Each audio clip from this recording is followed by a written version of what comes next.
প্রিয় দর্শক, আমি একটু চলে যাচ্ছি যে চেঞ্জটা আসছে।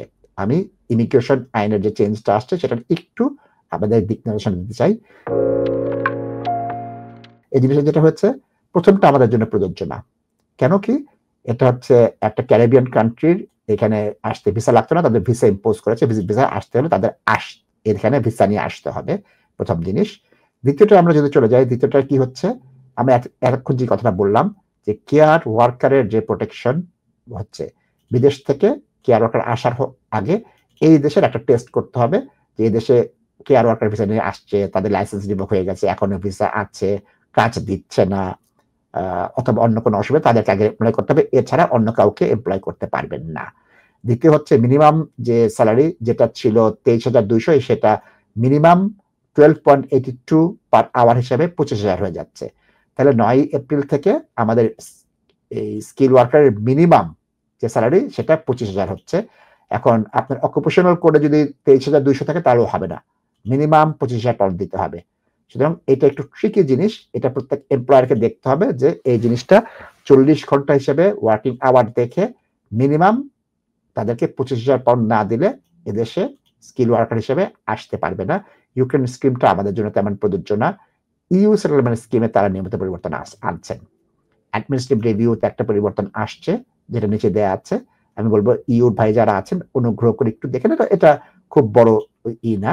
যেহেতু আপনার ই ভিসা চালু হয়ে গেছে, এজন্য এই পরিবর্তনগুলা তারা এখানে নিয়ে আসছে। এটা ইলেকট্রনিক ট্রাভেল অথরাইজেশন, এটা ব্রিটিশ ন্যাশনাল ওভারসিজ যারা আছেন, খুব কম আমাদের লোক যারা আছেন, ইংলিশ ল্যাঙ্গুয়েজের যে জিনিসটা আসছে, জেনুইন ইন্টেনশন, এটার উপর একটা ব্যাখ্যা আসছে। সুতরাং এই ব্যাখ্যাটার জন্য রিফিউজ করতে পারে। এখন এই ব্যাখ্যায় প্রচুর রিফিউজ করতেছে। অ্যাপেন্ডিক্স চাইল্ড ২৯শে মে থেকে আসবে। এটা এপ্রিল মে মাস থেকে আসবে। সুতরাং এটা অ্যাপেন্ডিক্স চাইল্ডদের উপরে, স্টুডেন্ট যারা আছেন চাইল্ড, তাদের জন্য এই আইনটা প্রযোজ্য হবে। অ্যাডমিনিস্ট্রেটিভ রিভিউটা ৯ তারিখ থেকে করা হচ্ছে। যে বলা হচ্ছে যে আউট কান্ট্রিতে যে কারেকশনের জন্য অ্যাডমিনিস্ট্রেটিভ রিভিউ হতেছে, সেটাকে গ্র্যান্ড পারমিশনের আন্ডারে আনা হচ্ছে এবং সেই পরিবর্তনটা এই জায়গাটায় দিয়ে দেওয়া হয়েছে। সুতরাং এই পরিবর্তনগুলো সংঘটিত হয়েছে কোনটা ৯ এপ্রিল, কোনটা মে মাস থেকে। সুতরাং আপনারা যদি এইখানে চলে যান, এই জায়গায় পাচ্ছেন, দেখেন বেশিরভাগই ৯ এপ্রিল, একটা ২৯শে মে। আমাদের বেশিরভাগই ৯ এপ্রিল থেকে আসতেছে এবং কিছু আসতেছে আপনার মে মাস থেকে। তো সুতরাং আমি বলব যে আপনারা এটার দিকে একটু লক্ষ্য রাখেন এবং বিশেষ করে কেয়ার ওয়ার্কার হিসেবে বাংলাদেশ থেকে যারা আসতে চাবেন, ৯ এপ্রিলের পরে যারা অ্যাপ্লাই করবেন, তারা কিন্তু অবশ্যই দেখবেন আপনার এমপ্লয়ার ওই টেস্টটা করেছেন কিনা, তাহলে আপনার ভিসা হবে না। এখনো তস্কর প্রতারকরা সচল আছে। এখনো পকেট কাটার জন্য তারা রেডি আছে। পকেটের পয়সা নষ্ট করেন না। আখেরে পয়সা পানিতে চলে যাবে।